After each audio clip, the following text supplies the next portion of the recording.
이 어려운 시기를 우리 모두가 믿음으로 잘 이겨나가게 하여 주시고, 세상 사람들로 하여금 하나님이 함께 하시는 자의 형통함을 보게 하여 주셔서 그 사람들이 하나님께 영광 돌릴 수 있도록 하나님 사랑하는 성도들의 기업과 사업을 축복하여 주시옵소서. 감사하며 예수님의 이름으로 기도합니다. 아멘. 우리가 교회 절기 중에 부활절을 잘 알고 있습니다. 그리고 그 부활절을 잘 지킵니다. 그런데 이 부활절에 이어지는 또 다른 교회 절기가 있습니다. 그 절기가 바로 성령 강림 주일입니다. 성령 강림 주일. 지난주죠. 5월 23일이 성령 강림 주일로 우리가 지킵니다. 예수님께서 제자들에게 약속하신 그 성령님이 강림하신 그날을 기념해서 만든 절기입니다. 예수님께서 6월절에 죽고 부활하시고 50일이 지난 오순절에 성령 하나님께서 이 땅에 강림하셨습니다. 그래서 올해 달력으로 4월 4일 주일이 부활절이었고 50일이 지난 5월 23일 주일이 성령 강림 주일이 되는 것입니다. 여러분, 성령 강림 주일이 왜 중요할까요? 성령 하나님께서 제자들 가운데 임하심으로 비로소 신약 교회가 탄생했기 때문입니다. 신약 교회의 탄생, 곧 생일이 되는 날이 바로 성령 강림 주일이라는 것입니다. 지상의 모든 교회가 설립된 날은 다 다르지만 사실 모든 교회는 성령 강림 주일에 탄생했다고도 말을 할 수 있습니다. 그날 베드로 사도가 한 이 설교 말씀을 가지고 오늘 저는 그날의 의미에 대해서 여러분과 함께 말씀을 나누고자 합니다. 본문 2장 14절에 베드로가 11사도와 함께 서서 소리를 높여 이르되 유대인들과 예루살렘에 사는 모든 사람들아, 이 일을 너희로 알게 할 것이니 내 말에 귀를 기울이라. 베드로 사도가 유대인들과 예루살렘에 살고 있는 모든 사람들에게 이 일을 알게 할 것이라고 말을 시작합니다. 여기서 이 일은 무엇을 말하는 것일까요? 이 일은 마가의 다락방에 모인 제자들이 갑자기 이스라엘 주변의 각국 나라의 말을 하기 시작한 것을 두고 하는 말입니다. 성경에는 이 16개의 지역을 말씀하고 있는데 아마 그 이상의 지역의 말들을 했을 것입니다. 각 나라의 말들을 배워본 적이 없는, 당시 매우 무식한 계층으로 알려졌던 갈릴리 사람들이 갑자기 자기가 전혀 가보지도 않았던 나라의 말들을 하기 시작했다는 것입니다.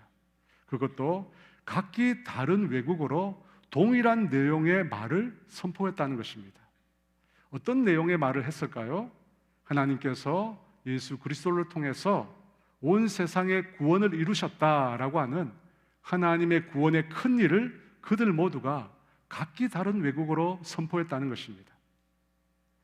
이 일에 대해서 베드로 사도가 사람들에게 이런 일이 왜 일어났는지에 대해서 말해주겠다는 것입니다.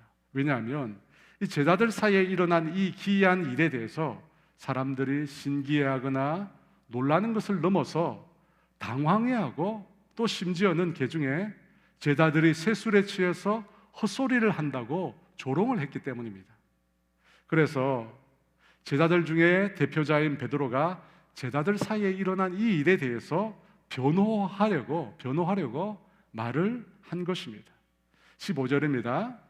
때가 제3시니 너희 생각과 같이 이 사람들이 취한 것이 아니라. 베드로는 이 일이 일어난 시각이 제3시라고 합니다. 유대인들은 아침 6시에 하루 일과를 시작하니까 제3시는 우리 시간으로 하면 오전 9시에 해당이 됩니다. 여러분, 오전 9시면 우리가 아침을 먹고 하루 일을 시작하는 시간대입니다. 그 시간에 보통 사람들은 술이 취할 정도로는 마시지 않습니다. 가끔 술을 즐겨 하시는 어르신들이 반주로 조금 마실 수는 있습니다. 또 아주 극소수의 알코올 중독자들이 그 시간에 그렇게 술에 취할 수는 있겠지만 거의 대부분의 모든 사람들은 오전 9시에 술에 취해 있지는 않다는 것입니다. 특히 경건한 유대인들에게 있어서 오전 9시는 기도 시간입니다. 그들은 보통 하루에 3번, 오전 9시, 정오 12시, 오후 3시에 기도를 합니다. 그러니까 제3시는 제자들이 기도하러 모인 시간입니다. 그래서 그 시간에 술에 취해 있을 리는 만무하다는 것입니다. 또 그때 절기가 오순절이었습니다. 그때 사람들은 절기를 거룩하게 보내기 위해서 오전 10시까지는 보통 음식을 금하곤 했다고 합니다. 그렇게 보면 제자들이 각국 나라의 외국어로 하나님의 큰 일을 선포한 이 행위는 결코 술에 취해서 할 수 있는 행동은 아니라는 것입니다. 그 중에 아침에 좋은 일이 있어서 한두 잔 반주를 한 사람이 있었는지 모르지만 120명이나 넘는 사람들이 아침부터 술에 취해서 다 헛소리로 말을 했다라고 하는 것은 상식적으로 전혀 이치에 맞지 않는 일입니다. 그러므로 제자들에게 일어난 이 일은 술이 취해서 일어난 일이 결코 아니라는 것입니다. 그러면 여러분 무엇입니까? 왜 이런 일이 일어난 것입니까? 우리가 그것을 살펴보기 전에 제3시 우리 시간으로 오전 9시에 제자들 가운데 성령이 임하셨다라고 하는 것을 생각해 보고자 합니다. 여러분, 성령님께서 오전 9시에 임하셨습니다. 여러분, 이 시간대에 대해서 어떻게 생각하십니까? 이 시간은 지금으로 하면 주일 오전이 아니라 월요일 오전입니다. 주일이라고 하면 주일 예배를 드리면서 성령님께서 임하실 수 있잖아요. 그런데 월요일 아침에는, 오전에는 예배를 드리는 날이 아닙니다. 저는 보통 그 시간에 뭘 하겠습니까?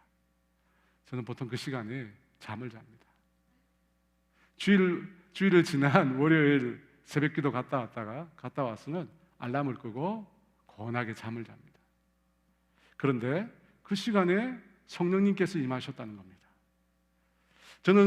저도 성경을 자세히 읽기 전에는 성령님께서 오순절 날 저녁 때나 밤에 임하신 줄 알았습니다. 성령님께서 불로 임하셨다고 하셨잖아요. 어두운 밤을 환하게 밝히면서 아주 멋있게 제자들에게 임하신 줄 알았습니다. 그런데 성경을 보니까 그 시간이 아니에요. 오전에, 그것도 월요일 오전 시간에 임하신 것입니다. 이것을 통해 제자들이 술 취했다고 말을 할 수 없는 시간에 성령께서 임하셨구나 라고 하는 것을 우리가 깨달을 수 있을 뿐 아니라 하나님의 역사와 그분의 시간표는 사람이 결코 예상하거나 추측할 수 없다는 것을 우리가 배우게 됩니다. 여러분, 우리 인간의 지혜로 하나님의 일하심을 우리가 결코 예측할 수가 없습니다. 하나님께서는 그분만의 길과 그분만의 시간표를 따로 갖고 계십니다. 그래서 로마서 11장 33절에 이렇게 말씀합니다.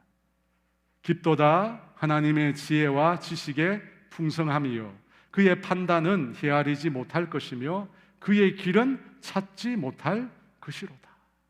그렇습니다, 여러분. 하나님의 지혜와 지식의 오묘함에 우리 인간은 결코 다다를 수가 없다는 것입니다. 그래서 우리가 늘 하나님 앞에 겸손해야 하는 것입니다. 하나님의 길과 하나님의 시간표가 내 판단과 생각과 다를 수 있다라고 하는 것을 우리가 인정해야 하는 것입니다. 여러분, 우리 삶 가운데 기도하고 소원하는 문제가 있잖아요. 그 소원하는 문제를 대해서 하나님께 뜻을 물을 때, 하나님, 이 일에 대해서 하나님의 생각이 어떤 겁니까? 하나님의 뜻이 무엇입니까? 라고 물을 때 우리가 반드시 이 태도를 취해야 합니다. 하나님의 길과 하나님의 시간표는 내 생각과 계획과 다를 수 있다는 겁니다. 여러분, 우리가 이것을 인정할 때만 하나님께서 내 삶에 개입하실 수가 있습니다. 여러분, 내가 생각하고 내가 계획한 대로 모든 것을 세워놓으면 하나님께서 어떻게 우리 삶 가운데 개입하시겠습니까? 그것은 불가능합니다.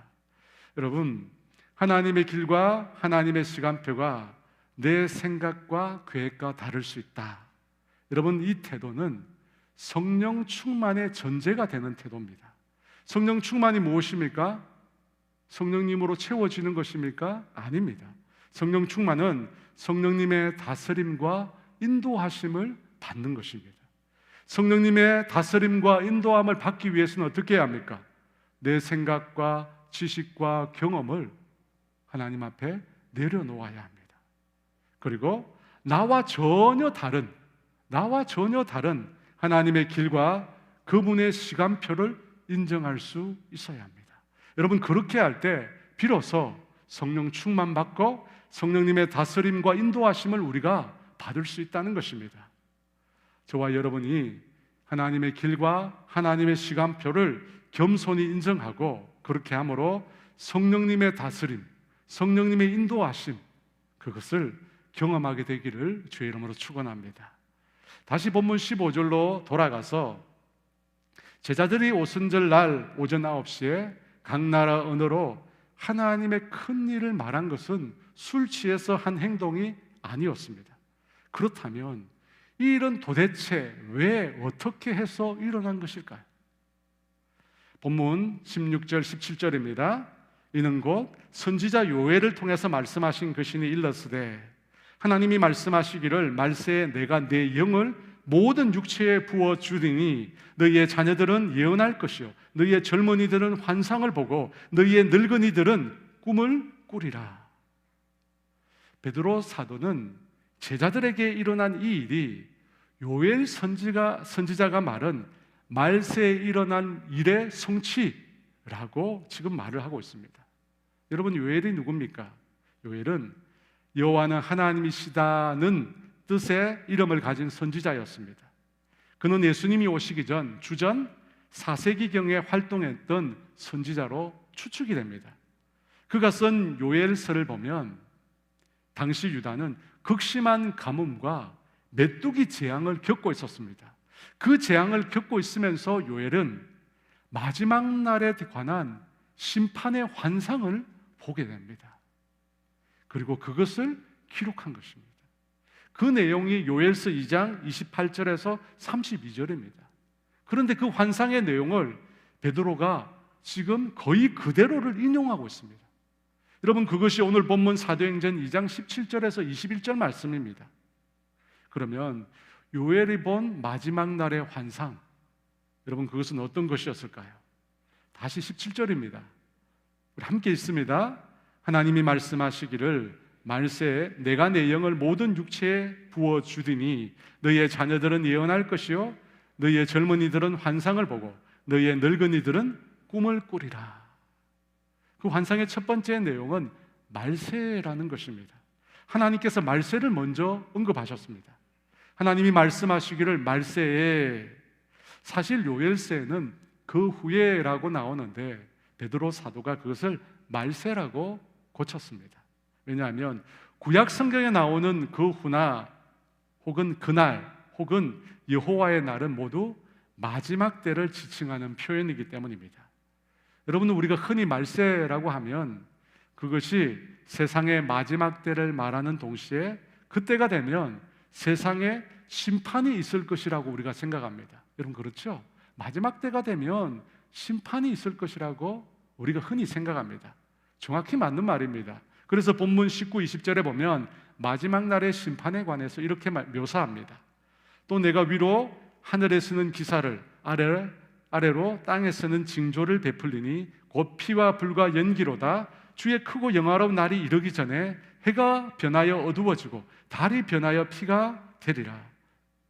마지막 때의 심판에 대해서 말씀하고 있는 것입니다. 그렇다면 여러분, 이 유대인들은 말세의 심판에 대해서 어떤 생각을 가지고 있었을까요? 유대인들은 말세가 오면 그때 메시아가 이 땅에 오셔서 세상을 심판할 것이라고 믿고 있었습니다. 어떻게 메시아가 세상을 심판할까요? 유대인들은 선택받은 아브라함의 후손인 자기 유대인들은 모두 구원을 얻는다고 생각했습니다. 반면에 다른 모든 이방인들은 지옥의 불에 던져져서 영원한 벌을 받게 될 것이라고 생각했습니다. 여러분, 이것이 유대인들이 믿는 마지막 종말입니다. 그래서 그들은 지금도 그 심판을 행할 메시아를 학수고대하고 있습니다. 반면에 예수님을 믿는 그리스도인들은 다릅니다. 그리스도인들은 예수님께서 메시아이시며 그분은 이 땅에 이미 오셨습니다. 그리고 그분이 이 땅에 오신 그날 말세가 시작되었다고 우리는 믿고 있습니다. 그러니까 그리스도인들은 말세를 세상의 한 시점으로 받아들이지 않고 예수님께서 처음 오신 날로부터 예수님께서 다시 오실 재림의 때까지를 전부 합해서 말세라고 그렇게 받아들입니다. 여러분, 예수님께서 처음 이 땅에 오신 그때는 사실 심판이 아니라 인생의 구원을 위해서 예수님께서 오셨습니다. 요한복음 3장 17절입니다. 하나님이 그 아들을 세상에 보내신 것은 세상을 심판하려 하심이 아니요 그로 말미암아 세상이 구원을 받게 하려 하심이라. 이처럼 예수님께서 처음 오실 때는 세상을 구원하러 오신 것입니다. 하지만 다시 오실 때는 세상을 심판하러 오신다는 것입니다. 바로 그 기간, 예수님께서 처음 세상에 오신 그때로부터 다시 세상에 오실 때까지 그 기간을 그리스도인들은 말세 혹은 종말이라고 그렇게 받아들입니다.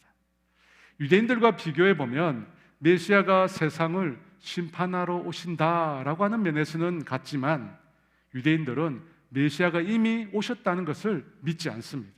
왜냐하면 그들은 예수를 믿음으로 구원 얻는 것이 아니라 아브라함의 후손으로 율법을 행함으로 구원을 얻는다고 믿고 있기 때문입니다. 여하튼 우리는 요엘이 말하는 그 말세의 때를 지금 우리도 살고 있습니다. 그러면 여러분, 이 말세는 언제 끝이 날까요? 언제 예수님은 다시 이 세상에 오실까요? 마태복음 24장 14절에서 예수님께서 이렇게 말씀하셨습니다. 이 천국 복음이 모든 민족에게 증언되기 위하여 온 세상에 전파되리니 그제야 끝이 오리라. 여러분, 성경은 세상이 끝나는 시점을 명확하게 밝히고 있습니다. 예수님께서 언제 다시 오실지를 분명하게 말씀하고 있다는 것입니다. 바로 복음이 모든 민족에게 증언되도록 온 세상에 전파될 때, 그때라고 말씀하고 있습니다. 모든 민족에게 증언된다는 말은 모든 민족들이 우리도 복음을 받았다고 말을 할 때라는 것입니다. 여러분, 그것이 가능하도록 온 세상의 복음이 전파되어야 하는 것입니다. 그렇게 전파될 때 그때 끝이 온다는 것입니다. 여러분, 모든 민족에게 복음이 전파되려면 모든 민족이 자기 언어로 된 성경을 가지고 있어야 합니다. 여러분, 그렇지 않습니까? 자신들의 언어로 된 성경이 있어야 그들 모두가 복음을 들었다 보았다 증언할 것이 아닙니까? 그래서 지금도 선교사님들이 이 성경 번역을 위해서 애쓰고 계십니다. 우리가 사는 이 세상에는 7,000여 개가 넘는 언어가 있다고 합니다. 그리고 지금까지 4,000개에 육박되는 언어로 성경이 번역되었다고 합니다. 여러분, 지금까지 보면 아직 끝이 굉장히 멀리 있는 것처럼 보이지만 과학기술이 발달하면서 특히 여러분 AI가 나오면서 성경 번역이 엄청난 속도로 지금 이루어지고 있습니다. 여러분, 어쩌면 우리 생애에 모든 민족이 자기의 언어로 된 성경을 가지게 될지도 모릅니다. 여러분, 그렇게 되면 오늘 성경의 말씀대로 세상에 끝이 오는 것입니다. 그러므로 여러분, 세상의 끝에 대해서 사람들이 보았다, 들었다 하는 말에 현혹되지 마시기 바랍니다. 성경의 말씀을 붙드시기 바랍니다. 천국 복음이 온 세상에 전파되면 어떻게 해요? 그때 끝이 오는 것입니다. 그리고 그 끝은 생각보다 멀지 않았습니다. 요엘의 환상에서 말한 첫 번째 내용은 바로 말세라는 것입니다. 그리고 그 말세는 예수님께서 이 땅에 오심으로 이미 시작이 되었습니다. 요엘이 본 환상의 두 번째 내용은 말세에 하나님께서 당신의 영을 모든 사람에게 부어주시겠다라고 하는 예언이었습니다. 17절 상반절인데요, 하나님이 말씀하시기를 말세에 내가 내 영을 모든 육체에 부어주리니, 말세에 하나님의 영을 모든 육체, 모든 사람에게 부어주신다고 합니다. 여러분, 이 말은 그러면 말세 이전에는 모든 사람에게 하나님의 영이 부어지지 않았다라고 하는 말을 내포하고 있습니다. 그렇습니다. 말세 이전, 예수님께서 처음 이 세상에 오시기 이전인 구약 시대에는 모든 사람에게 성령이 임하시지 않았습니다. 특별한 사람, 선지자나 사사나 제사장이나 왕이나 같은 사람에게만 성령님이 임하셨습니다. 에스겔서 11장 5절에 여호와의 영이 내게 임하여 이르시되, 선지자 에스겔에게 하나님의 영이 임하셨다고 합니다. 사사기 6장 34절 여호와의 영이 기드온에게 임하시니, 사사 기드온에게 여호와의 영이 임하였다고 합니다. 사사 삼손에게, 사사 입다에게 하나님의 영이 동일하게 임하셨습니다. 또 사무엘상 16장 13절에 사무엘이 기름 뿔병을 가져다가 그의 형제 중에서 그에게 부었더니 이날 이후로 다윗이 여호와의 영에게 크게 감동되니라. 다윗 왕에게도 하나님의 영이 임하였다고 합니다. 이와 같이 구약 시대에는 특별한 사람에게만 하나님의 영이 임하셨습니다. 여러분, 왜 그 사람에게만 성령님이 임하셨을까요? 그들이 맡고 있는 그 특별한 일을 감당하기 위해서였습니다. 선지자로서, 사사로서, 제사장으로서, 왕으로서 맡고 있는 특별한 그 역할을 감당하기 위해서 하나님의 영이 그들에게 임한 것입니다. 한 예로 삼손이 이 블레셋 사람들에게 결박당했을 때 하나님의 영이 그에게 임하였습니다. 사사기 15장 14, 15절입니다. 삼손이 레히의 이름에 블레셋 사람들이 그에게로 마주 나가며 소리 지를 때 여호와의 영이 삼손에게 갑자기 임하심에 그의 팔 위에 밧줄이 불탄 삼과 같이 그의 결박되었던 손에서 떨어진지라. 삼손이 나귀의 새 특별을 보고 손을 내밀어 집어들고 그것으로 1000명을 죽이고, 삼손에게 갑자기 여호와의 영이 임하였습니다. 왜요? 블레셋 사람들을 물리치기 위한 특별한 일을 하기 위해서였습니다. 이처럼 구약 시대에는, 말세가 오기 이전에는 특별한 일을 위해서 특별한 사람에게만 하나님의 영이 임하였다는 것입니다. 그리고 임하신 그 영도 계속 머무신 것이 아니라 임하였다가 다시 떠나가셨습니다. 사무엘상 16장 14절에 여호와의 영이 사울에게서 떠나고 여호와께서 부리시는 악령이 그를 번뇌하게 한지라. 사울 왕에 임하였던 하나님의 영이, 성령님께서 사울이 불순종할 때 떠나셨다고 합니다. 여러분, 이것이 예수님이 오시기 이전, 말세 이전 구약 시대에 활동한 성령님의 역사였습니다. 그런데 예수님이 오신 말세에는, 예수님이 오신 그 이후로는 어떻게 된다고 말씀합니까? 17절에 하나님이 말씀하시기를 말세에 내가 내 영을 모든 육체에 부어주리니 너희의 자녀들은 예언할 것이요 너희의 젊은이들은 환상을 보고 너희의 늙은이들은 꿈을 꾸리라. 특정한 사람이 아닙니다. 모든 사람에게 하나님의 영이 임하신다고 합니다. 예수님을 주로 고백하는 모든 사람들에게 성령이 임하신다는 것입니다. 어린 자녀나 젊은이나 노인이나 관계없이 다 임하십니다. 그리고 나면 어떻게 됩니까? 성령이 임하시고 나면 어떻게 됩니까? 자녀들은 예언할 것이요 젊은이들은 환상을 보고 늙은이들은 꿈을 꾸게 된다고 합니다. 여러분, 여기서 나오는 예언과 환상과 꿈은 구약 시대에 하나님께서 당신을 계시하는 수단이었습니다. 사람들에게 하나님이 누군지 자신의 존재를 알려주는 수단이었다는 것입니다. 그리고 그것도 특정한 사람들에게만 주어진 것이었습니다. 그런데 말세에 어떻게 된다고 합니까? 모든 성도들이 예언을 하고 환상을 보고 꿈을 꾸게 된다고 말씀합니다. 여러분, 어떻게 이런 일이 가능합니까? 바로 하나님께서 당신의 영을 부어주심으로 이 일이 가능한 것입니다. 지금 베드로 사도는 오순절날 제자들에게 일어난 일에 대해서 왜 이런 일이 일어났는가 사람들에게 설명을 하고 있습니다. 그러면서 말세의 모든 믿는 자에게 하나님의 영이 부어질 것이라는 이 요엘의 예언을 언급하고 있는 것입니다. 왜냐하면 요엘 선지자가 예언한 그 내용이 어떻게 해요? 지금 실제로 이루어졌다는 것입니다.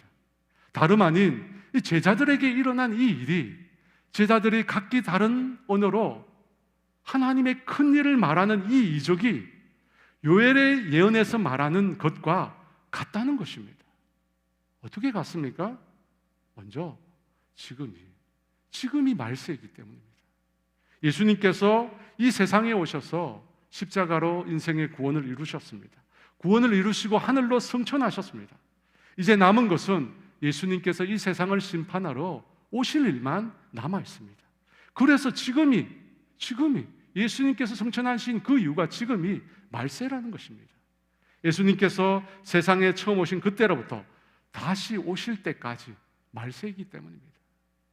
두 번째로 말세의 모든 사람들에게 하나님의 영이 부어질 것이라고 했는데 바로 오순절날 모든 제자들에게 하나님의 영이 임하셨다는 겁니다. 그리고 요엘의 예언에서 하나님의 영이 부어질 때 사람들이 예언을 하고 환상을 보고 꿈을 보게 된다고 했는데 그와 같은 신비로운 성령님의 역사가 어떻게 해요? 오순절날 제자들에게 동일하게 나타났다는 것입니다. 어떻게 이런 일이 나타날 수 있었습니까? 제자들은 배우지도 않았습니다. 들어보지도 않았습니다. 그런 다른 외국어로 하나님의 큰 일을 선포하게 되었다는 것입니다. 여러분, 이 일은 사람이 한 것이 아닙니다. 이 일은 성령님께서 임하셨기 때문입니다. 그래서 이 일을 통해서 베드로는 요엘이 말한 그 말세에 일어난 일이 실제로 제자들 가운데 일어났다는 것입니다. 그렇다면 여러분, 지금 우리는 어떻습니까? 오늘 우리에게도 이 요엘의 예언이 성취된 것일까요? 아니면 아닐까요? 여러분, 분명 이 성경 말씀을 보면 요엘의 예언이 오늘 우리에게도 성취된 것입니다. 왜냐하면 우리도 동일한 말세를 살고 있기 때문입니다. 여러분, 그렇지 않습니까? 예수님의 초림부터 재림까지 다 말세입니다. 우리도 동일하게 말세를 살고 있습니다. 두 번째로 우리 모두에게도 성령님이 임하셨습니다. 여러분, 성령님이 우리 가운데 임하셨습니다. 우리가 예수를 믿음으로 예수님을 주로 고백하는 사람들에게는 성령님이 임하셨습니다. 우리가 임했기 때문에 예수님을 믿고 있는 겁니다. 우리에게 임했기 때문에 예수님을 우리가 찾고 구하고 있는 것입니다. 우리가 임했기 때문에 하나님을 예배하는 것입니다. 그러면 마지막으로 요엘의 예언에서 말하는 성령님이 임한 사람들에게 나타난 특징인 성령님의 신비로운 역사, 이적과 기사가 저와 여러분에게도 동일하게 나타나고 있는가 하는 것입니다. 여러분, 어떻습니까?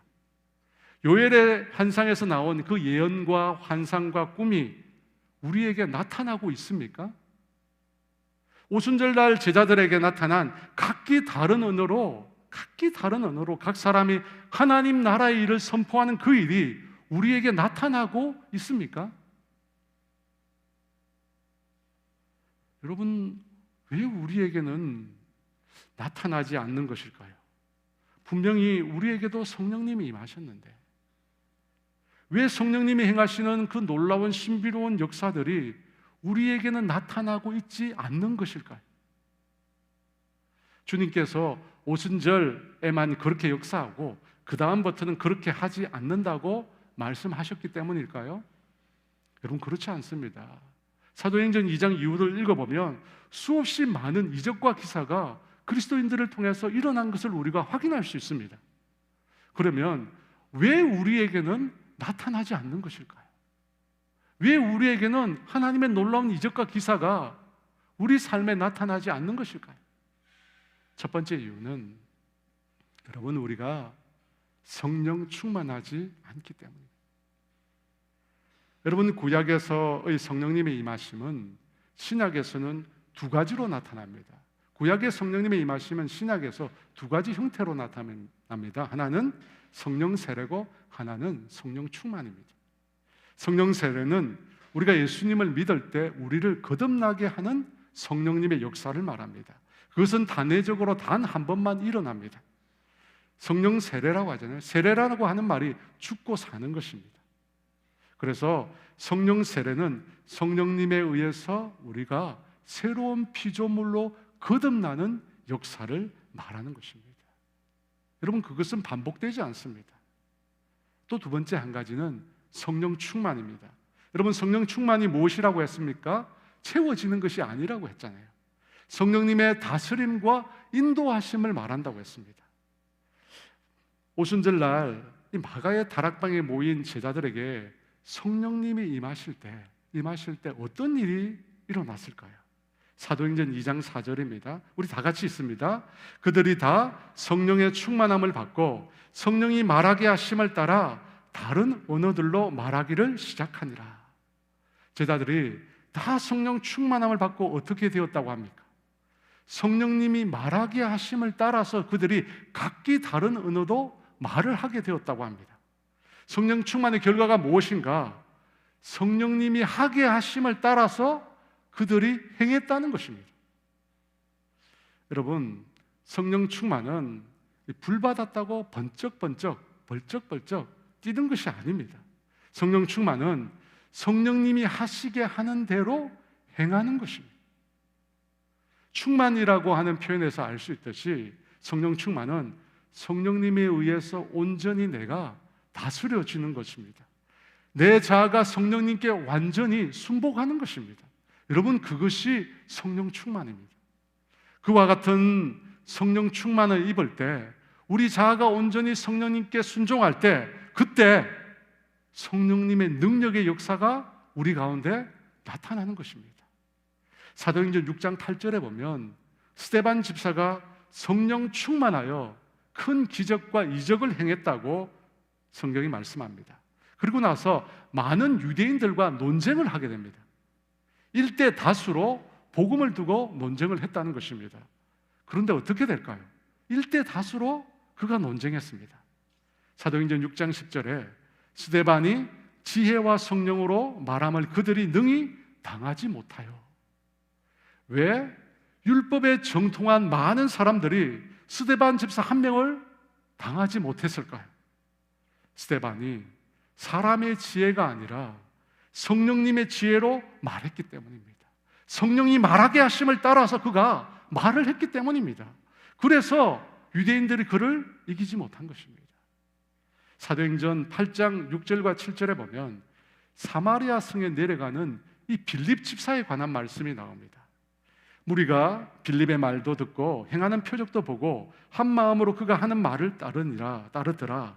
많은 사람에게 붙었던 더러운 귀신들이 크게 소리를 지르며 나가고 또 많은 중풍병자와 못 걷는 사람들이 나으니. 여기서 빌립은 예수님의 12사도 중 한 명이 아닙니다. 이 빌립은 초대 예루살렘 교회 집사 중에 한 명입니다. 빌립은 유대인이지만 이 유대인들이 적대시하는 사마리아 성으로 내려가서 복음을 전했습니다. 어떻게 유대인들이 가장 싫어하는 그곳으로 가게 되었을까요? 그가 성령님께서 하게 하심을 따라 순종해서 그곳에 간 것입니다. 그때 여러분, 어떤 일이 일어났습니까? 그가 복음을 전할 때 표적이 나타났습니다. 사람들이 그의 말을 듣고 따랐습니다. 그리고 귀신들이 쫓겨가고 많은 병자들과 걷지 못하는 사람들이 낫게 되었습니다. 여러분, 어떻게 이런 이적과 기사가 일어날 수 있습니까? 빌립 자신의 능력이었습니까? 아닙니다. 빌립이 성령이 충만했기 때문입니다. 빌립이 성령님의 다스림과 인도하심을 온전히 따랐기 때문에 성령님께서 그의 삶 가운데 이런 기적의 역사를 일으키신 것입니다.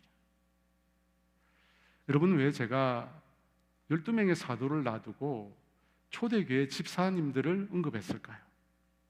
하나님께서는 모든 믿는 자에게 말세에 성령을 부어주셨기 때문입니다.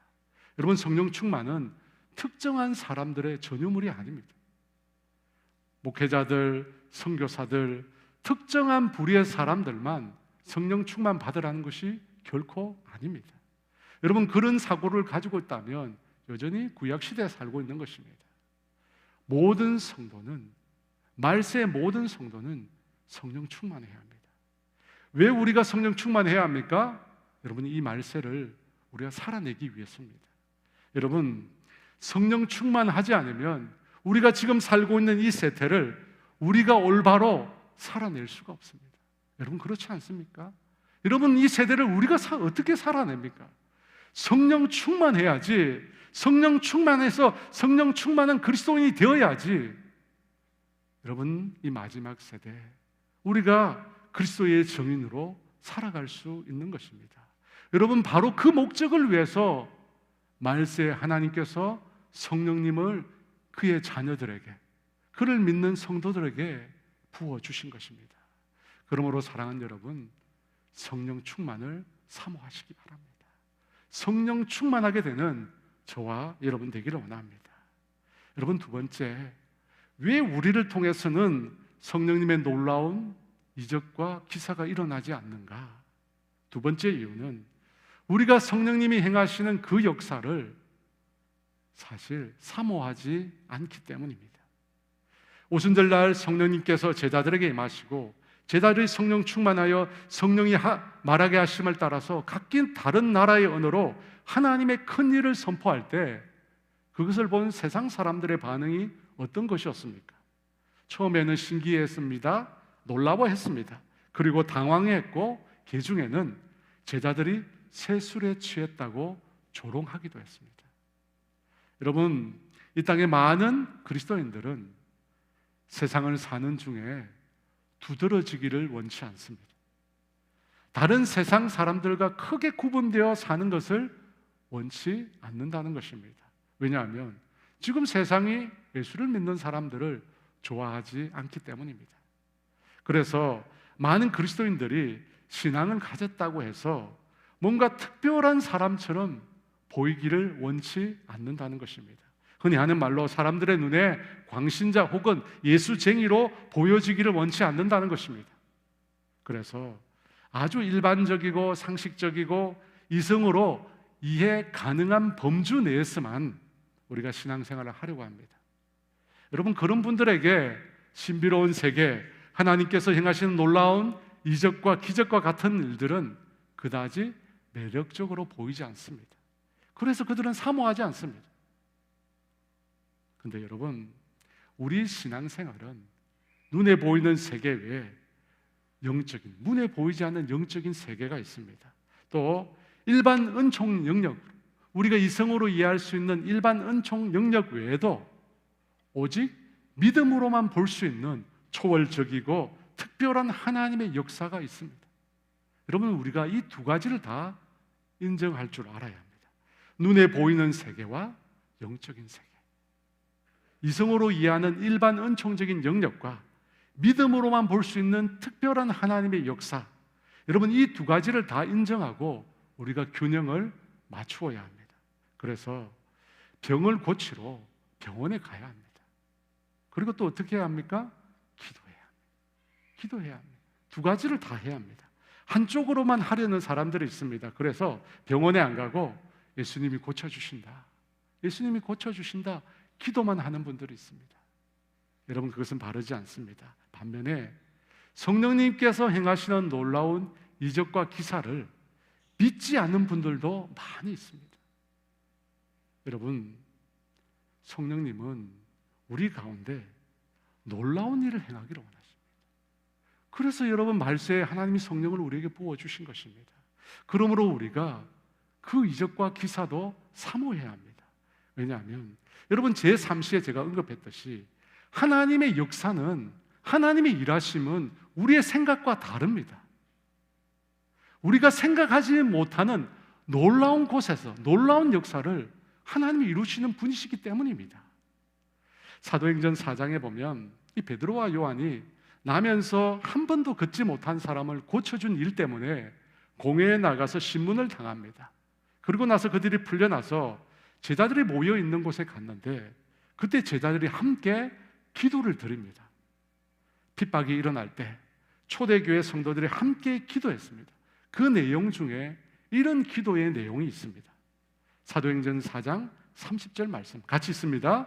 손을 내밀어 병을 낫게 하셨고 표적과 기사가 거룩한 종 예수의 이름으로 이루어지게 하옵소서 하더라.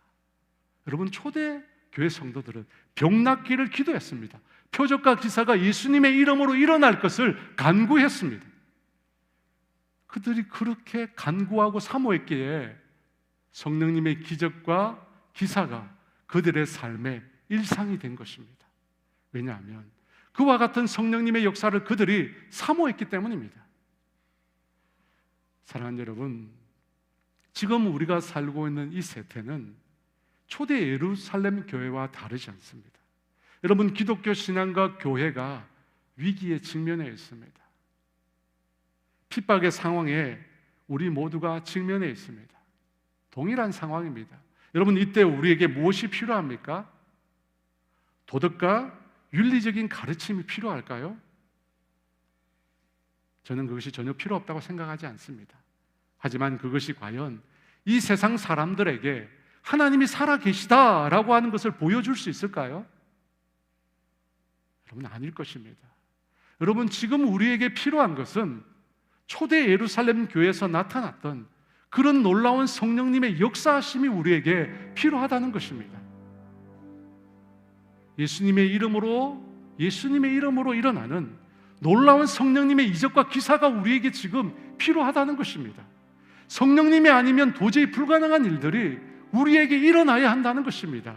여러분, 그런 일들이 일어나야지, 저들이 믿고 있는 하나님이 정말 살아계시구나, 저들이 저렇게 날마다 예배하는 그 하나님이 지금도 살아 역사하시구나 라고 하는 것들을 세상 사람들이 알게 된다는 것입니다. 여러분, 그런 이적과 기사가 일어날 때 초대 예루살렘 교회에서 많은 믿지 않는 사람들이 하나님이 살아계심을 알고 교회로 나온 것입니다. 사랑하는 여러분, 두려워하지 마십시오. 성령님의 이적과 기사에 대해서 우리가 두려워할 필요가 전혀 없습니다. 그것은 하나님의 사람에게 당연히 일어나는 일입니다. 성령이 임하신 사람에게는 당연히 그런 일들이 일어나게 되어 있다는 것입니다. 그러므로 예수님의 이름으로 이적과 기사를 사모하십시오. 성령님의 능력으로 능력 있게 사는 삶을 사모하라는 것입니다. 여러분, 우리가 이적과 기사를 원하는 이유가 뭡니까? 나를 자랑하려고 하는 것이 아니잖아요. 하나님을 드러내고 복음을 전하기 위해서입니다. 그러므로 여러분, 사모하십시오. 더 큰 은사를 사모하라, 성경 말씀하셨습니다. 사랑하는 여러분, 성령님이 강력하게 역사하심을 저는 보기를 원합니다. 저와 여러분의 삶 가운데 성령님이 아니시면 일어날 수 없는 기이한 이적과 기사가 일어나기를 원합니다. 그 일을 통해서 하나님을 증언하는 우리 모두가 되어주기를 소원합니다. 우리 함께 찬양하도록 하겠습니다. 마지막 날에 함께 찬양하겠습니다. 마지막 날에 내가 나의 영으로 모든 백성에게 구원 주리라. 자녀들은 예언할 것이요 청년들은 환상을 보고 아이들은 꿈을 꾸리라. 주의 영이 임하며 자녀들은 예언할 것이요 청년들은 환상을 보고 아비들은 꿈을 꾸리라. 주의 영이 임하며 성령이여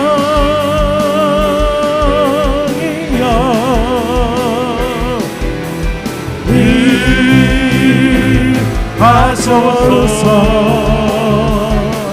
성령이여 우리의 우리에게 임하실 성령님 바라보며 자녀들은 예언할 것이요 청년들은 환상을 보고 아비들은 꿈을 꾸리라. 주의 영이 임하면 자녀들은 예언할 것이요 청년들은 환상을 보고 아비들은 꿈을 꾸리라. 주의 영이 임하면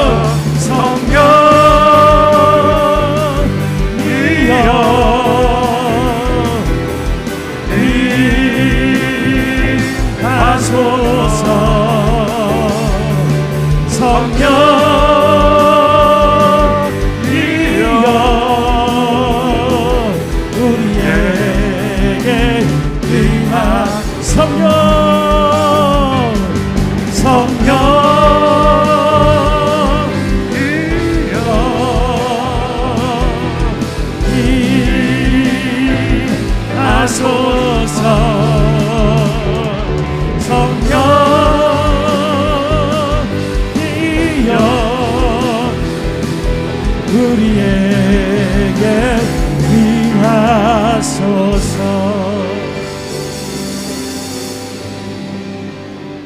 여러분 함께 기도하기를 원합니다. 말세에 성령을 부어주신다고 말씀하셨습니다. 그리고 실제로 성령을 부어주셨습니다. 왜 부어주셨습니까? 믿는 자들로 하여금 이 말세를 살아내기 위해서 부어주셨습니다. 그리스도인으로 이 세상에서 이기는 자로 살기 위해서 성령을 부어주셨습니다. 이 생명의 복음을 전하는 증인으로 살아가기 위해서 부어주신 것입니다. 그것을 위해서 성령님이 임하신 것입니다.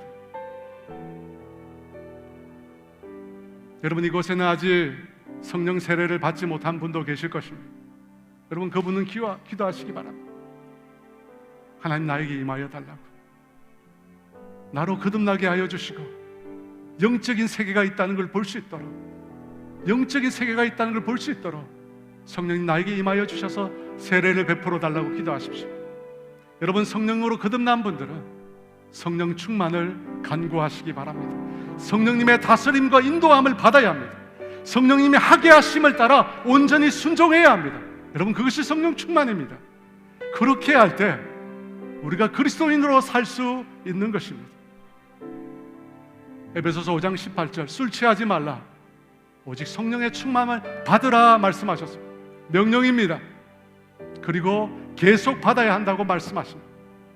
예전에 성령 충만 받은 것 지금 중요하지 않습니다. 지금 내가 성령 충만 받아야 합니다. 받아야 하나님 자녀로 살 수 있습니다. 여러분, 이 시간 성령 세례를 위해서, 성령 충만을 위해서 우리 주여 함께 부르며 기도합니다. 주여! 아버지 임하여 주시옵소서. 오 할렐루야, 오 할렐루야, 오 할렐루야.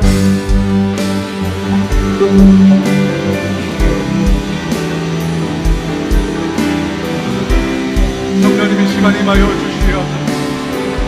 성령님 임하여 주시옵소서.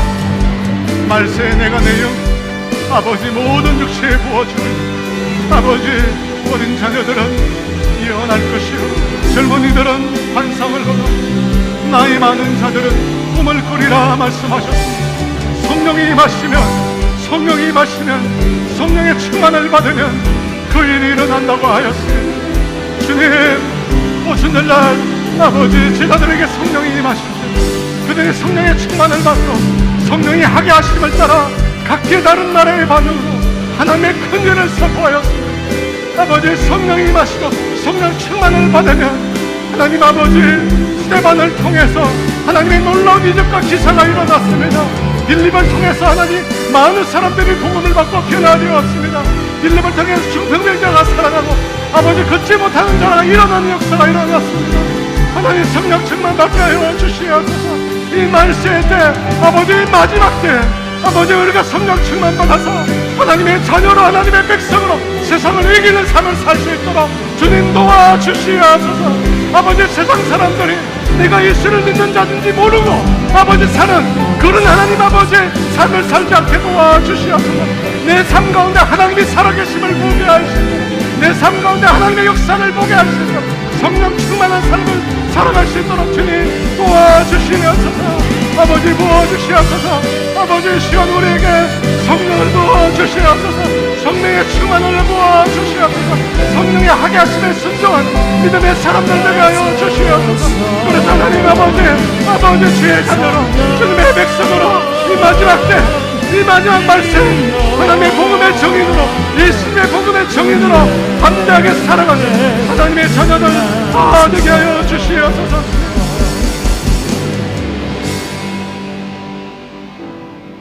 여러분 한 번 더 기도하기를 원합니다. 성령님의 역사를 사모하도록 기도하기를 원합니다. 주님께서 우리 가운데 임하실 때 자녀들은 예언을 하고 젊은이들은 환상을 보고 나이 든 사람들은 꿈을 꾼다고 했습니다.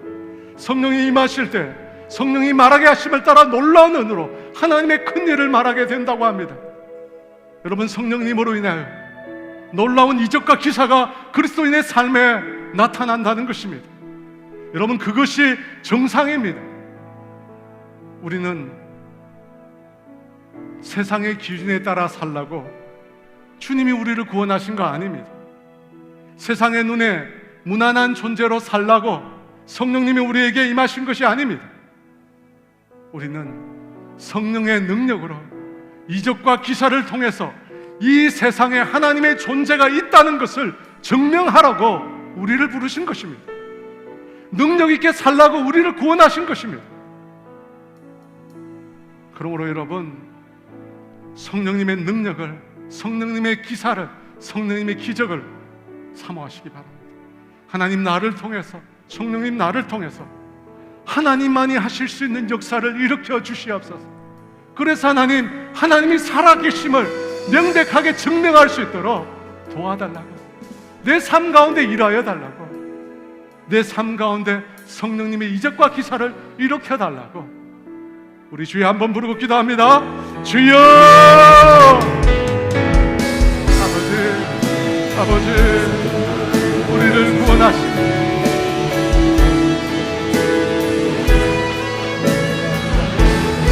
아버지 세상의 하나님, 세상의 하나님, 세상 사람들도 좋아하는 그저 그런 사람으로 우리를 살라고 우리를 구원하신 것이 아님을 알게 하여 주시옵소서. 그저 눈에 띄지 않는 사람으로, 그저 표가 안 나는 사람으로, 좋은 교양인으로 이 세상에 살라고 하나님께서 그 아들을 십자가에 못 박으신 것이 아님을 알게 하여 주시옵소서. 이 세상 가운데 능력 있게 살라고, 이 세상 가운데 하나님의 자녀로 하나님이 살아계심을 증명하라고, 하나님의 살아 역사하심을 모든 세상 사람들이 부인하지 못하게 하라고 우리를 구원하셨으면, 우리에게 성령을 보내주셨으면 알게 하여 주시옵소서.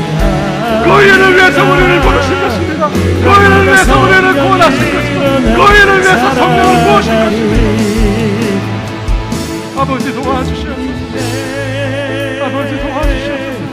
주의 성령으로 내 삶 새롭게 되리 나는 믿네. 주의 성령, 주의 성령으로 담대히 나가리라. 주와 함께 싸워 승리하리라. 날마다 성령으로 살아가리. 우리 처음부터 같이 함께 드려질 때 우리 그 앉아있는 자리에서 함께 일어나서 성령의 다스리심을 받으며 간절히 소원하며 선포합니다. 내게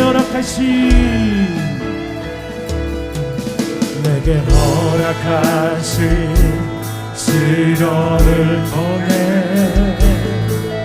나의 믿음 거룩하고 자라나고 험한 산과 골짜기 지나는 동안 주께로 가까이 나를 이끄시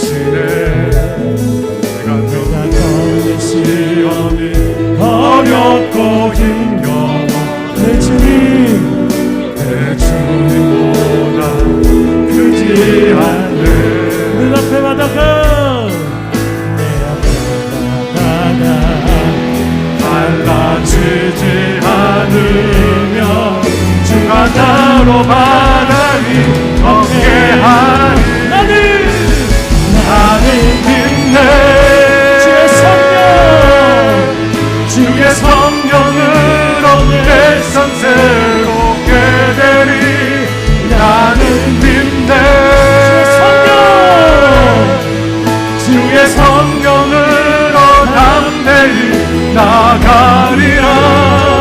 주와 함께 싸워 승리하리라. 날마다 성령으로 나 살아가. 나는 믿네. 나는 믿네. 주의 성령으로 내 선세로 되리. 나는 믿네. 주의 성령으로 담대히 나가리라. 주와 함께 싸워 승리하리라. 날마다 성령으로 나 살아가리.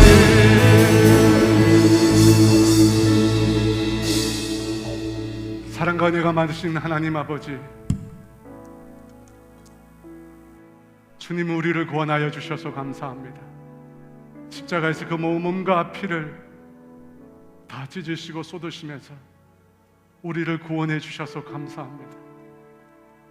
주님, 죽음에서 부활하셔서 성천하여 주시고 우리에게 성령을 보내어 주셔서 감사합니다.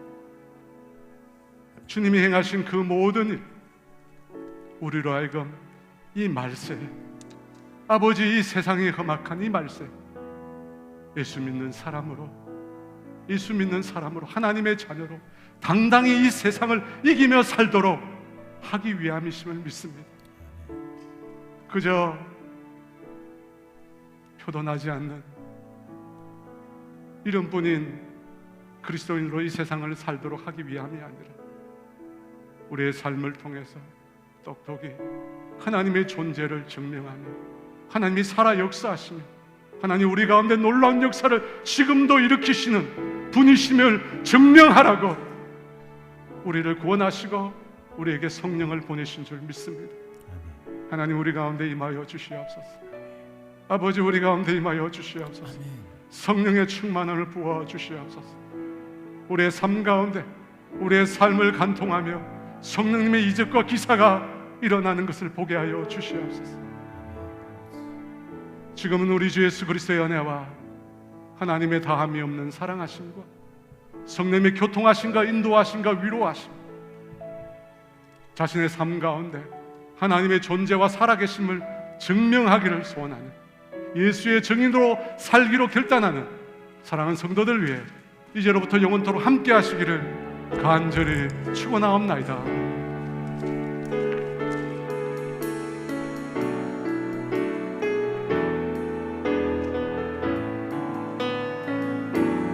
하나님 나라 임하소서.